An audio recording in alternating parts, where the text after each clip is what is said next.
Laser communication is the new dawn of free space communication. Very complementary to radio frequency technologies, it provides very high speed, license-free and secure networks. The technology has been demonstrated more than 20 years ago, yet it has struggled in the past to capture its share of the telecommunication market. So what has changed? Why is not everybody talking about laser communication as a major change in our network's architecture? I am David Allioux, Laser Communication Product Manager at Cailabs, and for this second episode of our podcast, We Shape the Light, I will be joined by Olivier Jacques-Sermet to discuss the new market trends of laser communication. Welcome, and thank you very much, Olivier, for being here today. Before we start, maybe you can introduce yourself and explain what you do at Cailabs. Well, thank you, David. I'm very happy to be here with you today and to discuss this exciting Lasercom topic with you and all our listeners. So, my name is Olivier, and I manage business development activities for Tilba, which is the name of our product range at Cailabs dedicated to laser communication. So that means I'm responsible for growing the Tilba business, always having our customer satisfaction in mind. And since it's a very innovative product, the tasks range from marketing all the way through to sales. Okay, can you elaborate on that? Sure, I can tell you a bit more. So let's start with the marketing part. I need to make sure that we propose the right products to the right people. So to do this, I work in close cooperation with the product line manager, and my role is to analyze and segment the market, to gather requirements from the prospects and customers, and from that, to establish a pricing and a market entry strategy for different markets and different products. And then the second part is the sales. So as I said, my role is to grow the business, and that means being in charge of the complete sales cycle from lead generation, so finding the new prospects and people who will buy later, all the way to negotiation and closing of the sales. And so to do this, I get the help of our marketing and communications team, who have a lot of ways to identify new prospects and the challenges, and to feed us with new leads. And then I work with the technical team to find the best solution to answer the needs. Sometimes it's a simple sales based on standard products, but other cases, it's much more complex projects, actually, very large scale that involve many partners, sometimes complex funding schemes, and building relationships in a complex ecosystem. And finally, I am also managing the worldwide distribution network for Tilba. So all our network of partners, distributors, resellers that help us grow the sales internationally. Okay, I guess as a business manager, you also do a lot of trade show and travel. I wish.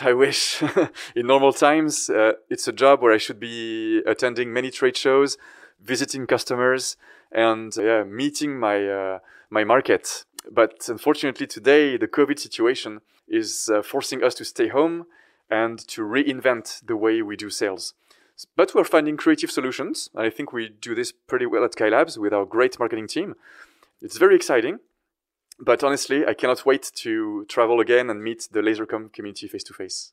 Yes, I totally agree with you, and I guess it will be a relief when we will be able to meet partners again. I have a question here. Laser communication is almost as old as the laser. The first satellite to Earth optical link was operated by JAXA, I think, by the space agencies, and it was back in 1995. Of course, the throughput was very limited and modest at that time compared to now, but there were also companies that have been marketing terrestrial gigabit per second product for almost 15 years. So, Olivier, can you explain to me what has changed and why would laser communication be more interesting today than it was before? Well, before answering your question, just one comment. You said that free space optical communication started with the laser, but it's funny to say that the inventor of the telephone, Alexander Graham Bell, actually played with the light and created what he called a photophone in the 19th century, which we could say was the very first free space communication experiment. But you're right. We had to wait for the development of the laser in the 1960s to really talk about free space communication and to propagate coherent light over very long distances. So first commercial use of laser communication, I would say, dates back to a bit more than 20 years ago, a bit before the telecom bubble burst. Okay, so it has 20 years, yet we don't see the technology a lot, at least in our day-to-day life. You're right, it has not been very widely used. I would say for two main reasons. The first one is technology limitation. Laser communication is very sensitive to atmospheric turbulence. Without proper compensation, it's limited to very short distances. So there are techniques that have been developed to overcome that, but they come from the astronomy world. It's very complex and expensive adaptive optics systems. So I think that's one of the reasons. The other reason is that the market was not ready. For the last 20 years, honestly, I think the fiber optics and radio frequencies have been more than enough to support the need for communication, and it's been perfectly suitable for all applications. Okay, but today what is the difference then? Today, it's not true anymore. Radio frequency is reaching its limits. Limits of speed, because we are in a world that requires more and more data. Limits in terms of security, because radio frequency is a technology that can be intercepted or jammed. And also a limitation of frequency regulations. Basically, you have a certain number of frequencies that are available, and once you reach the limit, well, you're screwed. You cannot use anymore. So that means optics is back today. And also, Cailabs is bringing a very elegant solution to the atmospheric turbulence issue that I mentioned earlier. We'll talk maybe more about that later, David. And of course, we see today the emergence of new space mega constellation projects, which are bringing a lot of interest and a lot of money to the Lasercom field. So to summarize, Lasercom is shaping the networks of the future from space to the Earth. Okay, so that's very interesting. You mentioned the future architecture of telecommunication network. If I very quickly summarize today's network, we can say that there are optical fibers all around the world for the backbone and radio frequency antenna to connect to users. In what sense do you think that this future network will be different from the current ones? And maybe what are the drivers for such a change of paradigm? Well, you're right. You mentioned RF antennas and optical fibers, and these are communication networks that can be found everywhere in the world. They take many shapes, from 5G wireless to Wi-Fi for the wireless part, to satellite television. You can mention also optical fiber that connects our home to the global internet, that connects continents with each other through undersea cables. And also, let's not forget military applications, where sometimes people need to communicate from very remote locations in very uncomfortable conditions. So yeah, it's really ubiquitous. And actually, all these networks can benefit from laser communication. The first links that we can think of who will really benefit from it are the links where it's necessary to have very high data rates and it's not possible to use an optical fiber. So what comes into my mind at first is applications from space to ground. So, there are many satellites in the sky today that gather a lot of data and more data everywhere. For instance, satellites for weather forecasts that gather a lot of data from the atmosphere. We can mention satellites that are used to map the surface of the Earth. We can mention intelligence gathering for military. So all these applications, they need to download very high resolution images down to the Earth. With radio frequency, it can take several minutes to download. With laser communication, it's less than a second. So it's a huge advantage. Okay, are there other places maybe there where you can use laser communication? Well, yeah, of course. There's not only space where it's not possible to use a fiber.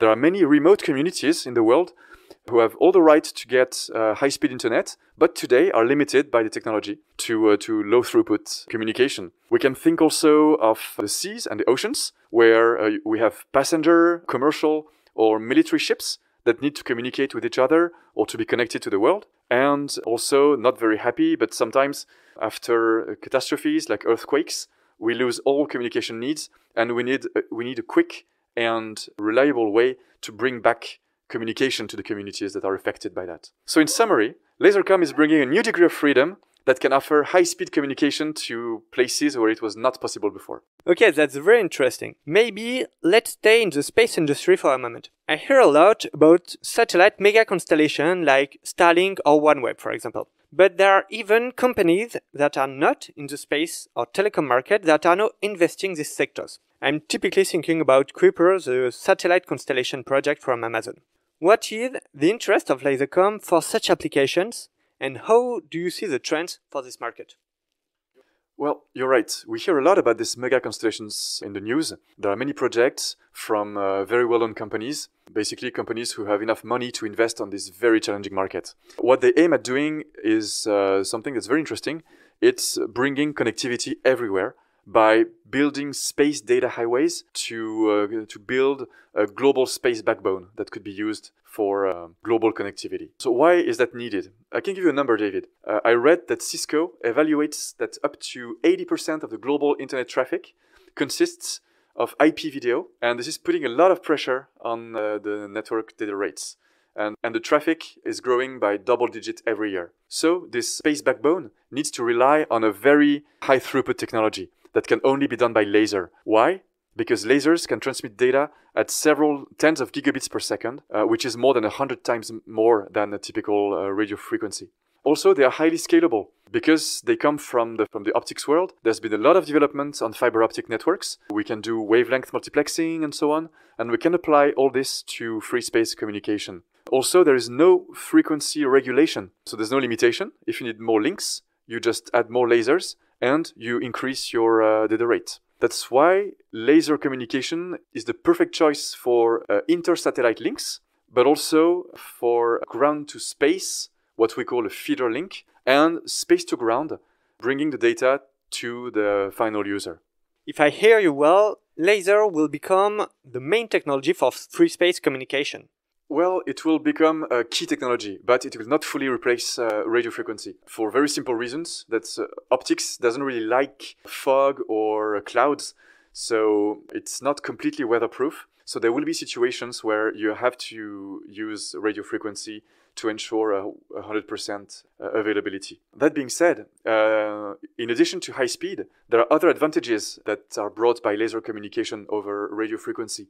For instance, it has very low latency, and also it's highly secure, very difficult to detect and intercept. So it has very specific applications. So I would say that radio frequency and laser communication are not competing with each other. They are complementary techniques, and they will work together to build fast, secure, and resilient networks. Okay, this last point is very interesting. To be honest, both the space and telecom sectors are very related to defense and country sovereign interests.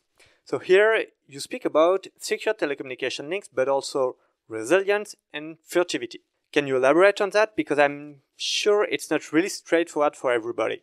Well, I understand because usually everything linked to defense and security and sovereign is kind of secret and not very straightforward. But we can give some elements to our listeners. Why is laser communication very interesting for this market? We have to come back to the physics to answer this question, because the physics behind laser brings very specific advantages compared to radio frequency. Why is that? Because when you use RF, the waves propagate in a very large emission cone. That means it's very easy to detect because it's everywhere. You cannot control where the waves are going. On the contrary, a laser beam is very narrow. That means you can control very precisely where it's coming from and where it's going. So it's much more secure. It's very hard to detect because you need to know where it comes from and where it's going. And it's also much harder to intercept because let's say you're a spy and you want to listen, if I may say, to a laser link. You have to place something physical in the light path.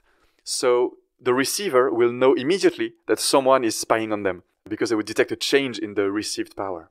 We hope we never come to such situations, but in case of a conflict, for instance, we can imagine that the fiber networks are down, that the radio networks are jammed, and in that case, free space optical communication would be a way to communicate through all these troubled communication ways in a resilient and stealthy way. So, to conclude, it's not a surprise if defense institutions have a strong interest in this technology. There are many situations where it brings significant advantage. What can I say? Yeah, we can think about intelligence gathering in a very discreet way. We can imagine communication on the sea.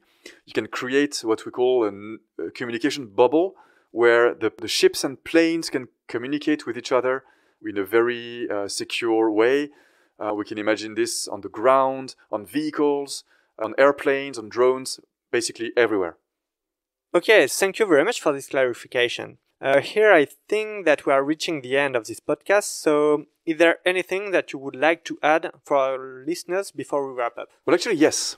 I'd like to add a few words on what Cailabs is bringing to this exciting market. So at Cailabs, we're developing a complete product range that we call Tilba.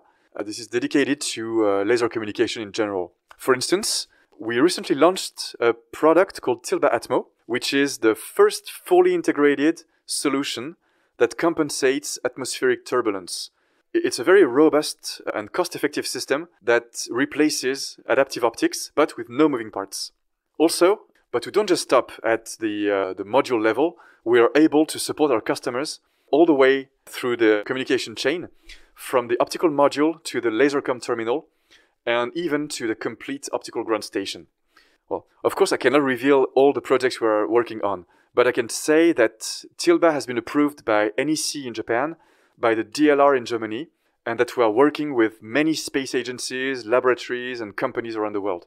What I can say is that we recently announced a cooperation with the CNES, the French Space Agency, and ONERA, the French Aerospace Lab, and we are excited to start this cooperation with them. But there are many more projects that unfortunately I cannot talk about today. All I can say is stay tuned. There will be more exciting news in the coming months. Okay, thank you very much, Olivier, for this very nice interview. You're welcome. It was really a pleasure to do this with you, and thank you also a lot to our listeners. If you have enjoyed this podcast and wish to know more about Cailabs or beam shaping technology and its application, you can follow us on LinkedIn, Twitter, or your favorite podcast platform. And stay tuned for the next episode.